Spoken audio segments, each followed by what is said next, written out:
Hello and welcome back, I'm Shelf Unit, and this is my continuing Let's Play of Planescape Torment Enhanced Edition.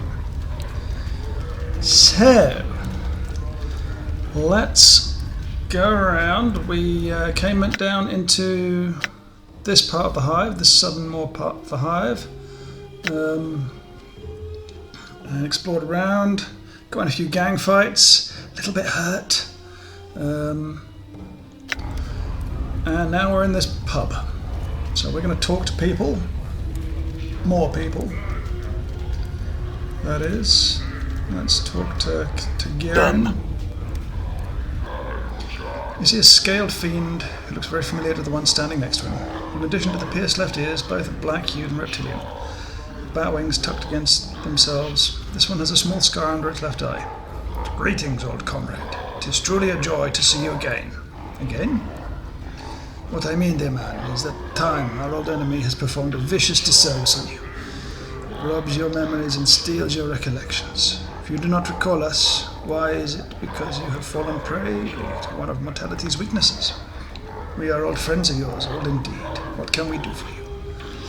And some questions. Perhaps we have answers. We are certainly eager to aid you, old friend. Who are you? Oh, Athelgrin, time has robbed our companion's memory. You honestly do not recall us, do you? Truly, I am aggrieved, but as am I, Tagarin, truly aggrieved, yet I rest easy. It has, after all, been many hundreds of years, and we know how the minds of mortals tend to dissipate with age. Ah, well spoken, old friend.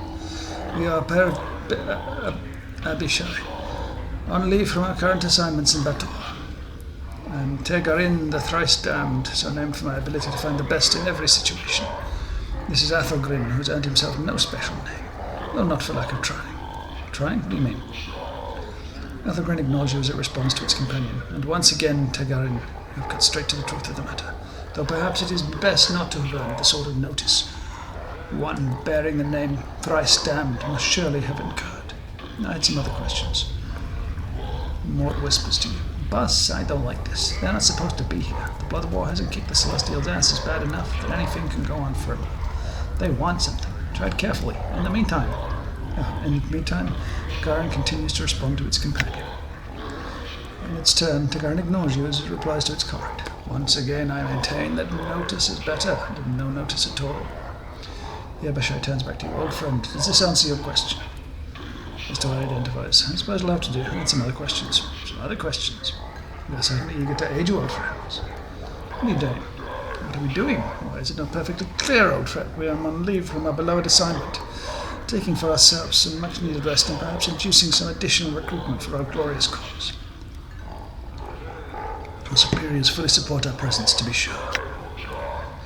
In a more immediate sense, we are taking our entertainment in this delightful establishment. And of course we are celebrating the return of our old friend. However, the stench of the breezes, which occasionally waft the scent of goodness in the door, debases us, somewhat leaving us physically, mentally, and spiritually weaker.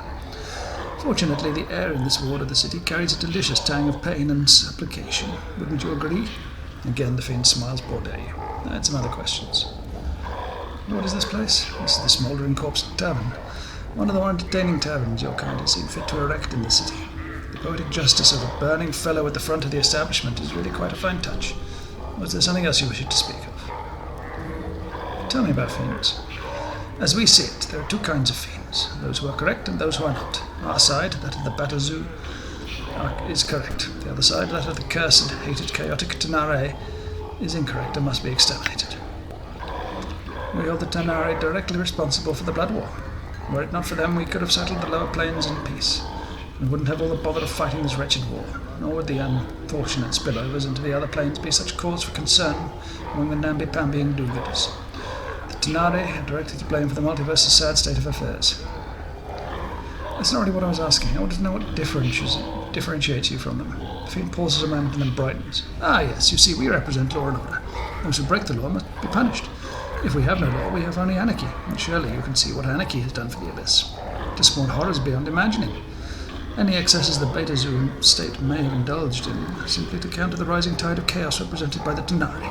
We mean no harm to anyone, we just prefer to go understand where the boundaries are. Other questions. Do you know a collector named Ferod? Ferod, I have heard the name. Is he not a sage of some sort, a necromancer, or is he a diviner of rubbish? I have heard of him, friend, but do not have the pleasure of the company. Perhaps one of the other patrons here can help you. Perhaps. I had other questions, and I'm looking for a journal. As I keep no journals, friend, and I counsel that you should not either. Ask my dear comrade Targaryen why, and you shall receive enlightenment. Very well, Targaryen, why should I not keep a journal? Because, friend, it is easy to make the mistake of committing a true word to posterity, and easier still for someone you once trusted. And here he shoots a glance full of venom at Athelgrim. To find that word and use it against you. Indeed, it can even lead to actions tantamount to desertion. Leaving or losing a journal can cost you your very existence. Boss, I'm more sure than ever that these Burks ain't on the up and up. Sounds to me like they deserted, and they're looking for some angle that'll elevate their status in battle. You don't want to be talking to them, boss. You don't know what game they're playing, and you could get burned, literally. Alright, no, I'm done with them. Okay. Massacre patron. Ilquix. He's a short, rotund man with a perplexed expression on his face. From the lines on his loose skin, it looks like he's not too uncommon. He carries a flagon of ale that looks like it's in the process of being emptied, rapidly. In between swallows he speaks in a gentle voice, so quiet you can barely hear his words. Hello, traveller. My name is Ilquix. Can I be of some assistance to you? I'd like to ask you some questions. What did you want to know, my friend? Who exactly are you? Oh, no. Can you tell me about this place?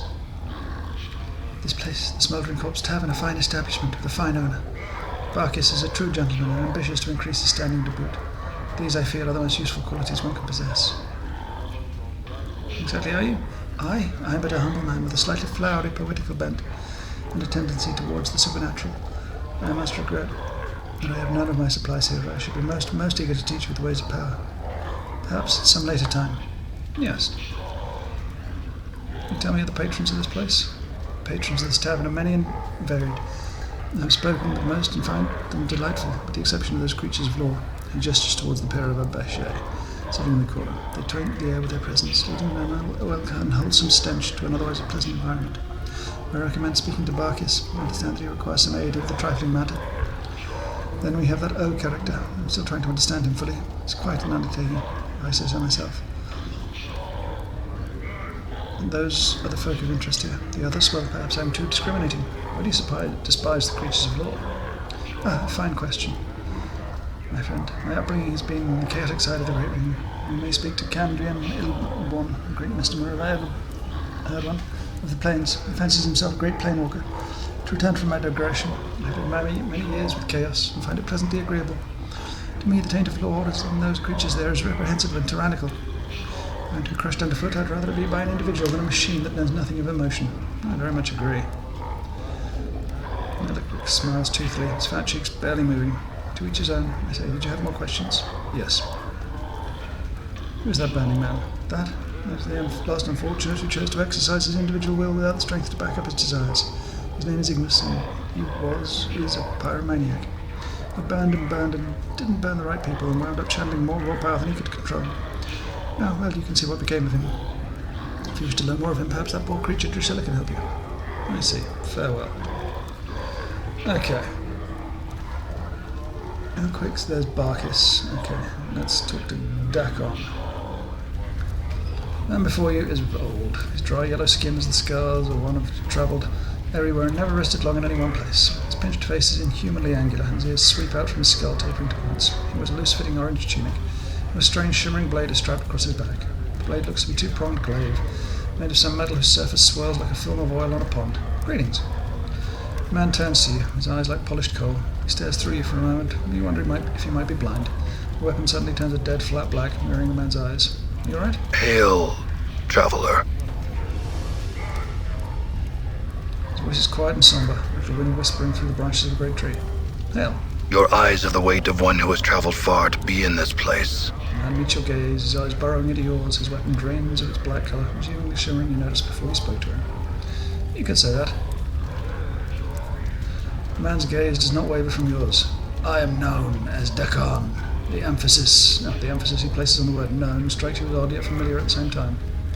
You are not known to me. I do not know myself. That is for the best.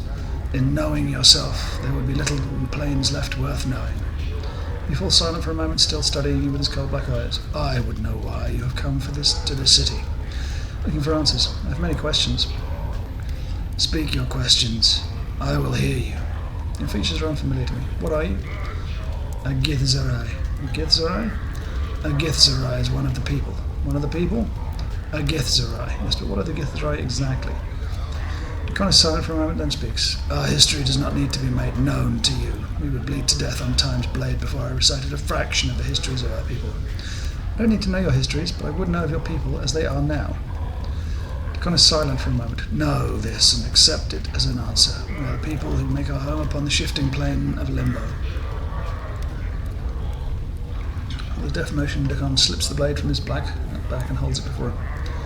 Wait and see what happens. There, we mould the matter of limbo within our minds. We forge cities with our thoughts. As you watch a series of rippling waves of metal begin to roll forth from the centre of the blade, the pitch and crest of the waves matches the inflections of Dakon's voice. It is chaos. In its chaos we dwell, our only knowing to preserve us. We are the Githzerai. What is the blade you have? It moved, shifted in response to your voice. It is a Karak blade. It is an object that lets others know the rank of its wielder. Karak? What does that mean? Dakon falls silent for a moment, as if searching for the correct words. In your tongue, the closest translation is chaos matter. People may shape it with their thoughts. Shape it with their thoughts? Karak is not shaped by heat, but by knowing oneself. It is a mirror that reflects the will of the wielder on its surface, and in its edge. When one knows themselves, the blade is strong, harder and stronger than steel. When one does not know themselves, the blade is as water, formless and weak. What rank does the blade signify? This blade is a symbol carried by the Zerth. The Zerth is one who knows the words of Zerthimon. In knowing the words of Zerthimon, they know themselves. Zerthimon? Zerthimon founded our race. He knew the Githzerai before they knew themselves. He defined the people. He gave them one mind. What's the blade made of again? Okay, yeah, we've done that. Some other questions. Do you know of a man named Ferod? I'm told he knows something about me. That one is not known to me. Other questions? Mr. Jones, the location of such a thing is not known to me. Don't tell me of the city? It is known by the name of Sigil. Among the people, it is known as the city that does not know itself. Doesn't know itself? What do you mean? The city exists, but it does not know itself. In not knowing itself, its existence is flawed. How is it flawed?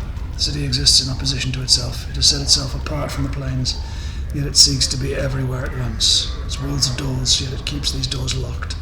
Such an existence tells of a thing that does not know itself. In not knowing itself, it is flawed. You say the city is everywhere at once. What do you mean? The city itself is built from doors. These doors lead everywhere. Where are these doors? They are everywhere. Dakon falls silent for a moment. It is said that every bounded space within the city is a door that leads elsewhere. I don't understand. Imagine the door to the smouldering corpse bar. Remove the door, the frame remains. The space within the frame is still a door. But I've walked through that door to get in here. It's just an open space. Many of the doors you never see. You may pass through them as if air and not know them for what they are. They are closed to your sight and touch. And these invisible doors are everywhere in Sigil. It is said that every bounded space in Sigil is a door. It is not known for certain. Doors move, doors change, doors disappear. All are locked. Locked? The doors remain as air until you have the key that opens to them. When you have the key, the doors will make themselves known to you. How do you know what the key is? Every door has a different key. Some keys are known, others are not known. What are these keys? There are as many keys as there are doors. The keys are not always things of metal.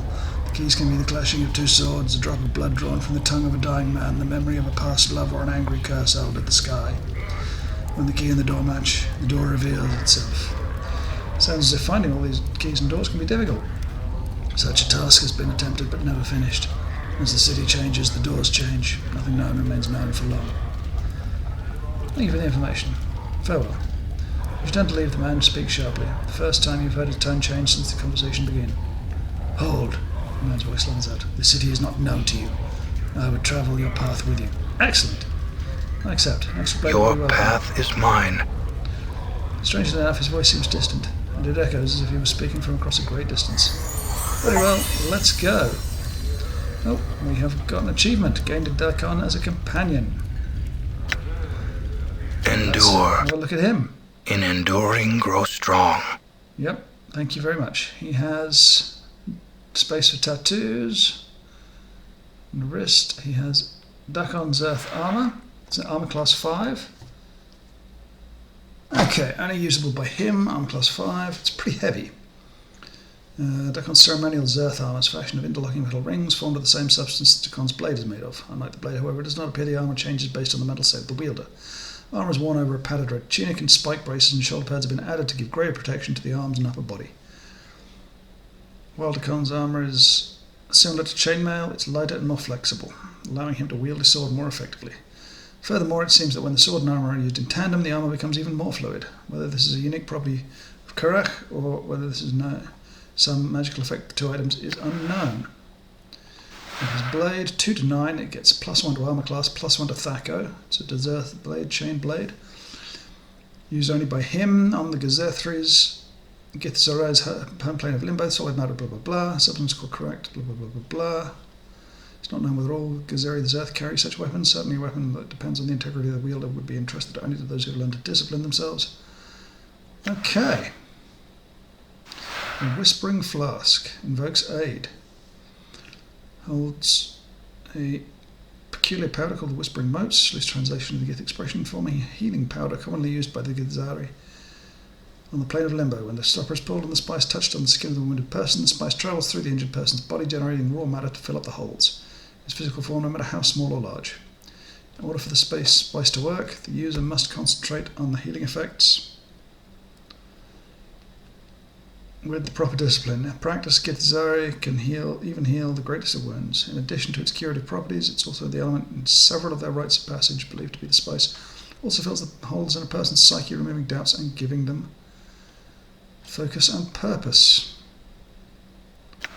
So I'll just pop that up here. And the Unbroken Circle of Zermanath. It's usable only by him, a small round circle. Zermanath, the religious text containing teachings of Zerthamon, founded as Githzari people. The circle is made up of a series of interlocking circles that fold out from one another, depending on which branch the reader wishes to follow. And the path of the teachings. It says that some Zerths spend years poring over combinations.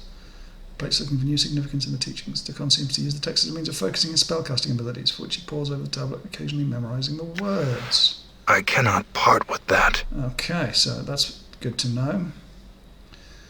And he is multi-class fighter mage, level 3-3. Strength 17, intelligence only 13. He's got some things. His normal state. He has a law of 9. He's not currently affected by anything. Excellent. He is currently lawful neutral. You are chaotic good, and I am true neutral still. Okay. Happy about that. Done. What are his I hear your spells? words. In the Reign of Anger, Submerge the Will, and Power of 1. Mage spellbook, okay. Known mage spells, memorize mage spells. In Reign of Anger, he gets... yeah, it's Magic Missile basically. Yeah, this is Magic Missile.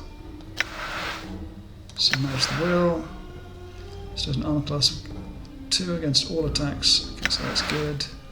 Scripture Steel. +1 and +7 throws to all creatures that are friendly. Invoqua's Eye. Target creature fails at saving throw. It suffers a -4 attack roll. Excellent. Oh, and he has a power of 1, which increases his strength sword by quite a considerable number of points. It is impressive. So we've gained a new party member. This is brilliant.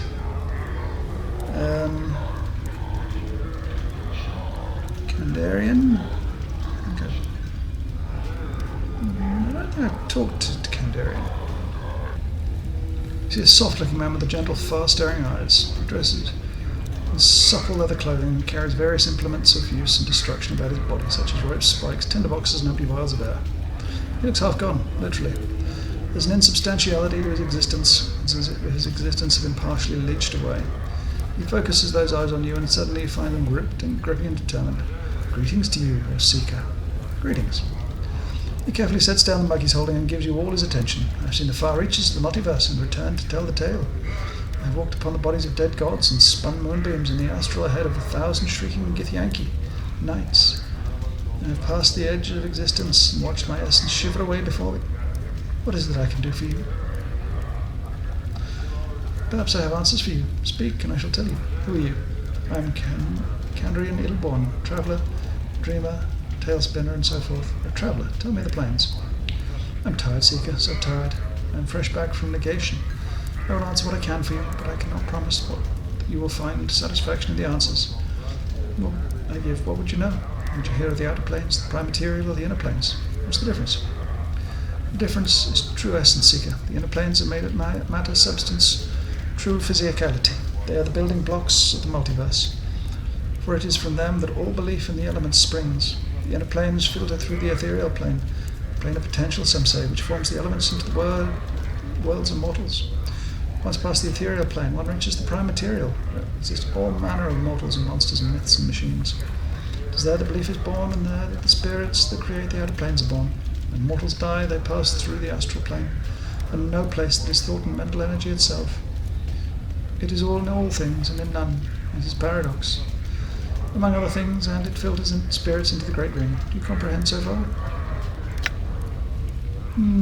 Not sure. The inner planes are substance, they create matter. They lead to the prime material plane, which is life and death and the birth of thought. The prime leads to the outer planes, which are belief made solid, where thoughts are given form. Is that easier for you? Yes, go on. Now, the outer planes. Where shall I start? Do you know cardinal rules of the planes, of which all others are based? Do you know about the composition of the outer planes? Do you know the great ring and the divisions in our hearts? Do you know the individual planes? Each of these leads to the next, and so it is best to start from the beginning. Tell me the composition of the planes. The outer planes are created often by belief of thought and faith. They take their imagined form from the prime material plane, shaped into the forms that stagger the imagination, built by the accumulation of belief. Belief creates the planes. Belief is power here. Change belief and you can change the nature of reality. The creatures that are born here, the plane born, are like the fiends and celestials, truly born of the thoughts and concepts of mortals.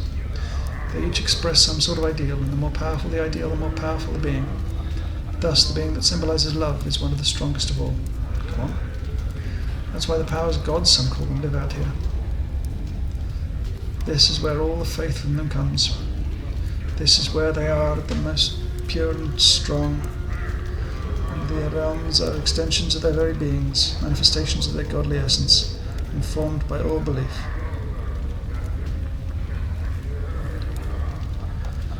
So the composition of the planes of belief. Tell me the great ring now. Among the loose unity of planewalkers, we conceive the infinite outer planes as a ring surrounding the plane of ultimate neutrality, the outlands.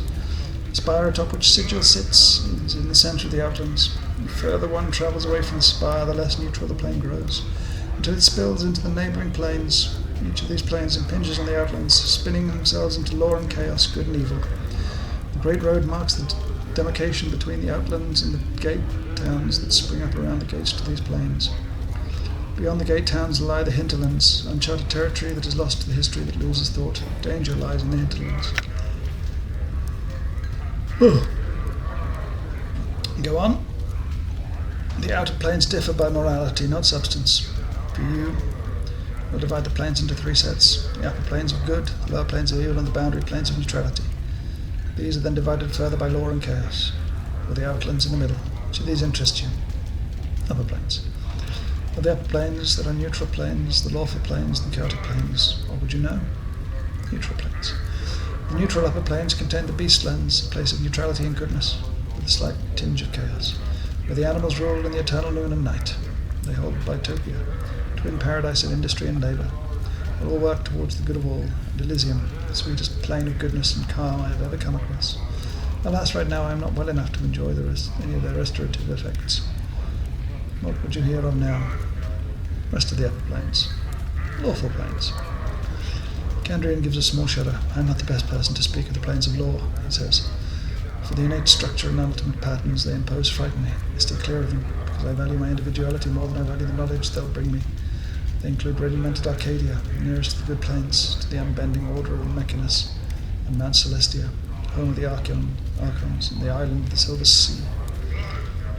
Tell me the Celtic plains. These are where I feel at home, though I stay clear of Isgard for the most part. The endless battles and test of metal among the floating earthbergs of the plain don't do much for my disposition. Arborea, though, he sighs. Mountains are taller, the air clearer, and the rivers purer, and the game larger than anywhere else. It is a true paradise, a place where the passions run high and the wine never ceases to flow. When I have recovered enough of my wits and myself, when we are done with the outer plains, you should ask me the inner, and I will describe my journey to you. I will return to Arborea's bowers and blades and lose myself for a time. Tell me about the plains of the Great Ring. Upper plains. Let's go back. Inner plains. He sighs as if this reminded him of his bone-deep weariness. Think of the inner planes as a globe. In the top pole you have the positive material plane, and at the bottom you have the negative material. He pauses. Remind me to tell you the negative. His eyes turn inward, some private horror.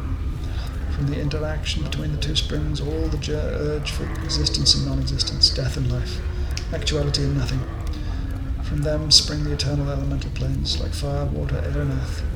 The para-elemental planes that lie between the four basic elements, and the quasi-elemental planes that come from the interaction of the four elements with the positive and negative. Tell me the negative material plane. His eyes cloud over. I went to the inner planes to discover my true essence. I made the mistake of visiting the negative material plane in order to understand my body's urge to decay and the cycle of death and life. I thought myself protected against the ill effects of the plane with my magic, but I was wrong. The blackness of infinite nothing pressed on my soul, and I was beset by shadows that sought to snuff out my very soul. I lost my way for a time, for an eternity, and nearly lost my existence. I could feel my existence falling away from me, and even now, half gone, never will I return. How did you survive? Updated my journal. How did I survive? He smiles tightly. The piece of nothing that held back the nothing. Nothing can stop nothing, you know. And so I carried nothing in my hand to protect me. You plan to journey to the ultimate negation yourself. You have the smell of desperation about you. And so I make you this gift. Hold it in your hand when the shadows press in, and it should protect you and your friends somewhat should they remain close to you. It passes you a small black token that looks as if it has no dimensionality at all to it. Thanks. Tell me more of the planes. If you know more of the planes, ask and I shall tell you best I can. Have you heard the outer planes? Blah, blah, blah. Prime material. You want to know the prime? Visit it. Boundless worlds of that plane have an infinite variety as to the planes, but I cannot encapsulate them as I have here. Suffice to say that they are the birth of the outer planes, the children of the inner, and they hold limitless potential within their boundaries. What did you mean when you mentioned negation before? His eyes cloud over. I went to the inner planes to discover my true essence. I made the mistake of visiting the negative plane, material plane, in order to understand my body's blah blah blah. Okay, I think that's looking for a journal I lost. I've seen no journals lately, but for my own, that has crumpled away into nothingness. My apologies. Do you know a collector named Farod? Farod grew up to be a collector. How long ago was this? When I set out last, he was but an officious stripling in one of the upper wards. Time does change some people. No, Zika, I do not know Farod anymore. I'm willing to bet. Okay, farewell. Done. Now let's talk to the barman. You see a leather-skinned man with just a hint of ashen colour to his face. His teeth seem sharper than normal, and his eyes are filled with the boredom that comes with having seen too much. His voice is nasal and clipped. You again, huh? What do you want this time? You again? What do you mean? Yeah, you again. You got a hearing problem or something now? You was here about 15 years ago. Got all bubbed up, smashed up the place, and left a pile of coin that wasn't enough to pay for the damages. So you plucked out your own bleeding eyeball and tells me you'll be back to reclaim it when you got 200 coins together. With 15 years of interest, you got about 500 coins. You got the junk pile, I got your eye. 500? That's ridiculous. He pauses for a moment, considering. That it is. Tell you what, give me 300 and the eye's yours. It's a deal. Here's your money. It's a deal. He produces a dark and wax-stoppered wide-mouthed bottle from his pocket. You hear the sound of liquid sloshing around inside it, along with a heavier, squishier noise. Opening it, the stench of some sort of preservative agent nearby makes you gag. Floating in the viscid muck is an eyeball. You'd better figure out what you want to do with that. Now you've exposed it to the air, you might as well put a pickled egg in the jar for all the good it'll do you. Make up your mind. Pickled egg or not. You can tear out your eyeball and place this one in the socket. You dig your eye socket. No, fuck Knuckles. So again it has come to pass. Feels like I've been through a shredder. God damn it.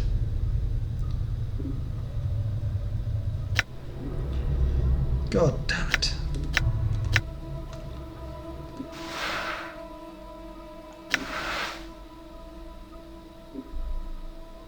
God damn it.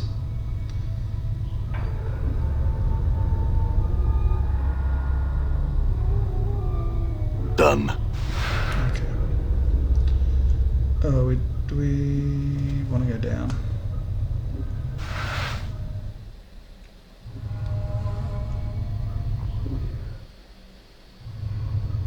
Done.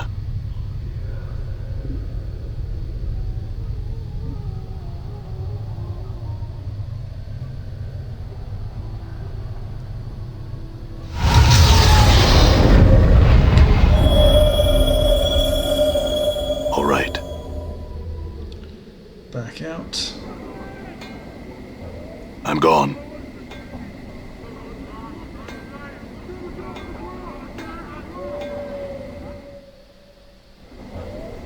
Back here. Done.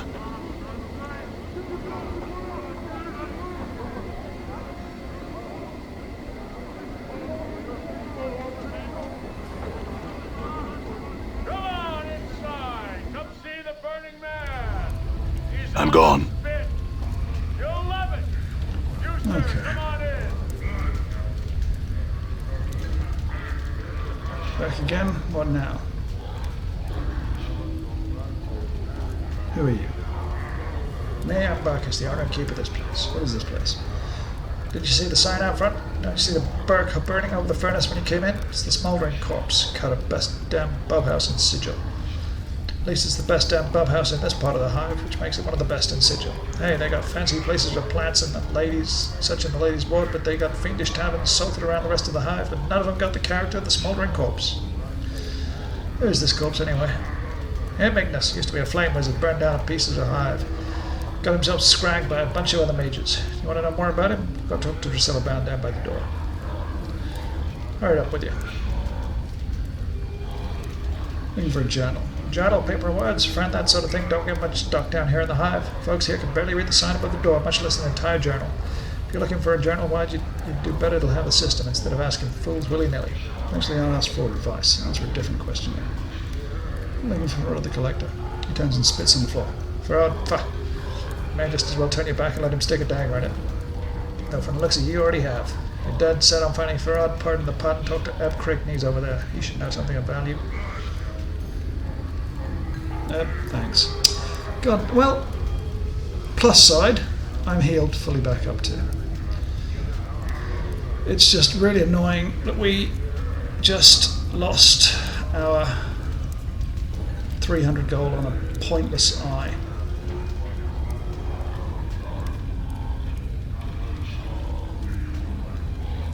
Okay. Yeah. Okay, well, I'm going to call it there. We've died now.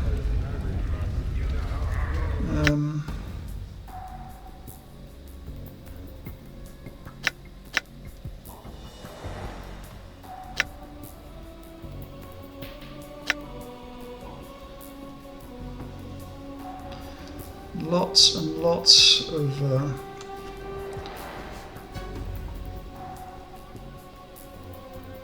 people here. We've discovered tiefling male, tiefling female, midwife, mercy killer, merchants,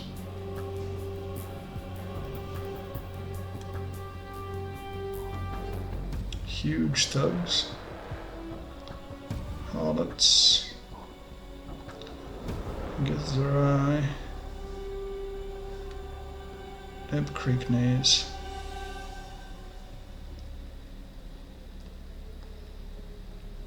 Nara, Dabas, Collector, Blackashab, okay, and Barrier. Okay. So Anna, Daken.